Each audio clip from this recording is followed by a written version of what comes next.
I curl up in a fetal position, immobilized by an excruciating migraine.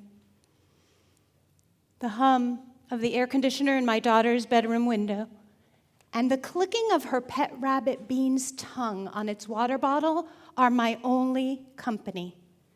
I am barely able to breathe. And then I notice my thoughts. I am grateful.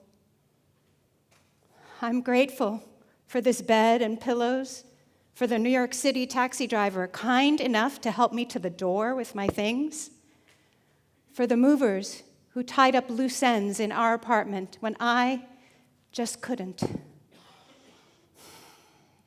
I start to doze off beyond the pain and the nausea. And then it occurs to me, women suffer unique symptoms of a heart attack. This could be it for me. How can I muster up the phone, the strength to reach for my phone and call for help? I don't. Instead, I communicate with Bean, the rabbit.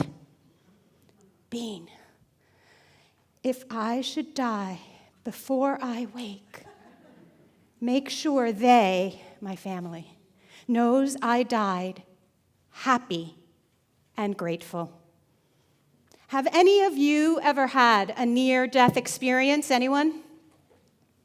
Then you know.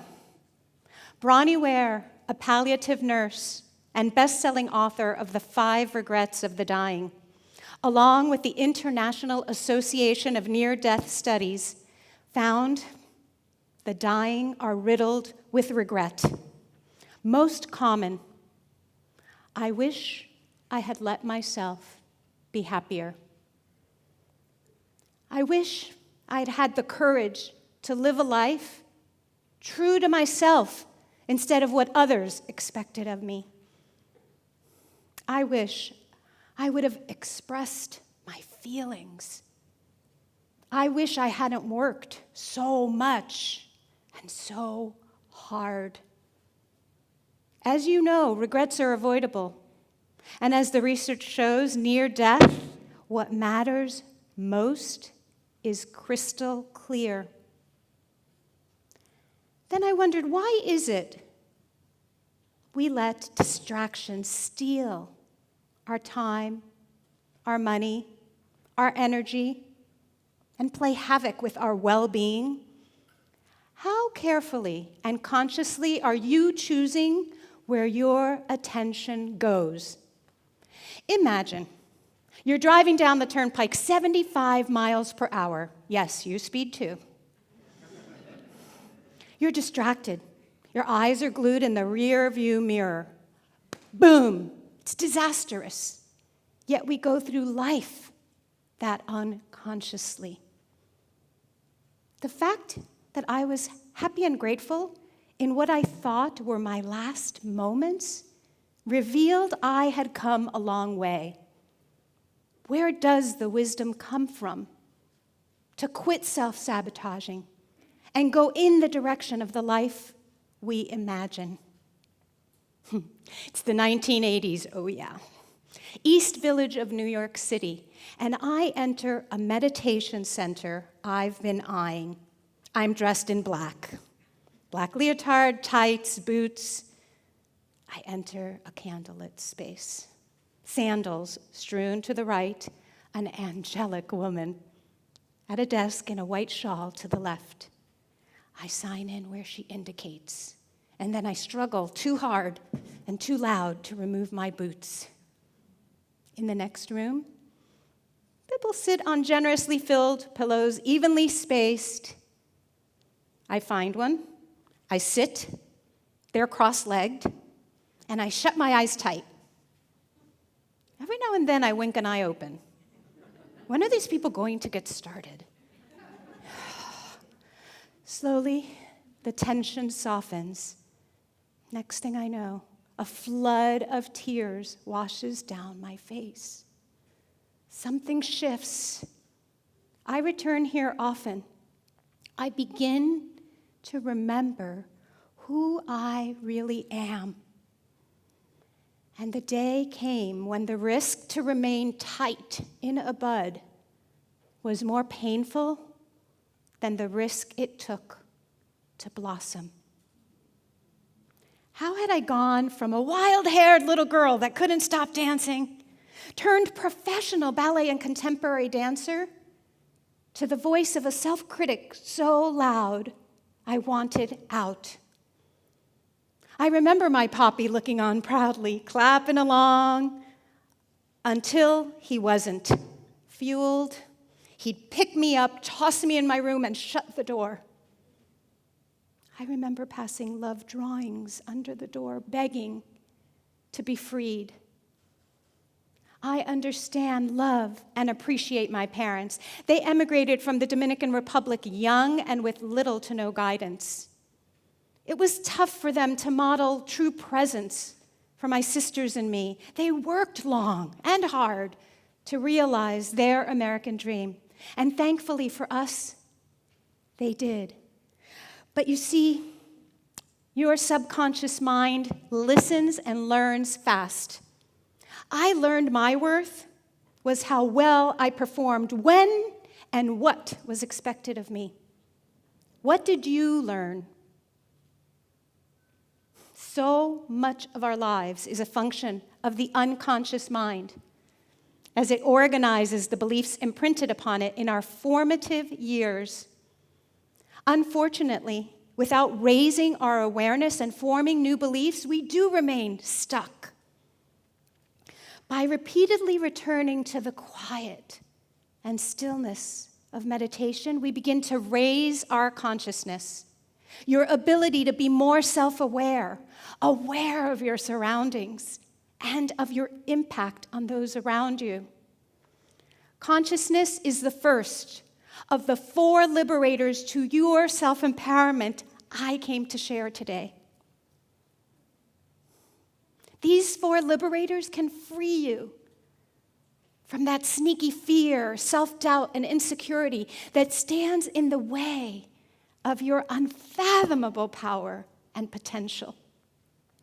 Living with intention. It requires understanding who you really are, aiming to understand others, listening intently, and communicating clearly.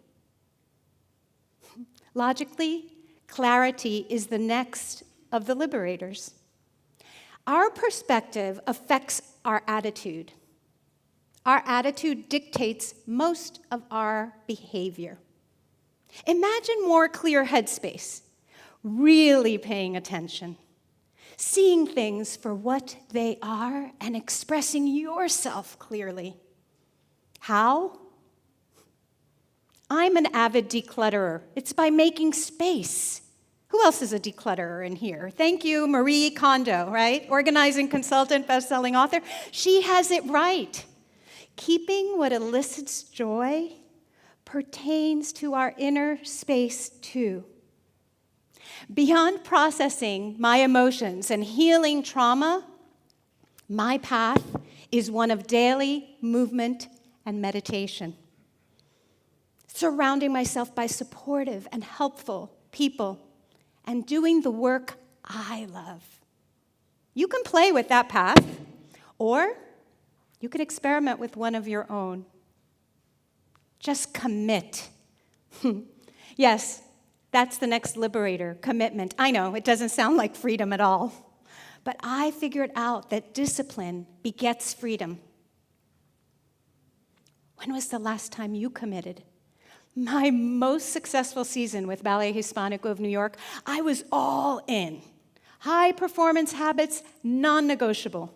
Surrounded by a village of healers, helpers, professionals in several areas of my life. And I only had one goal, to be at my best. It worked.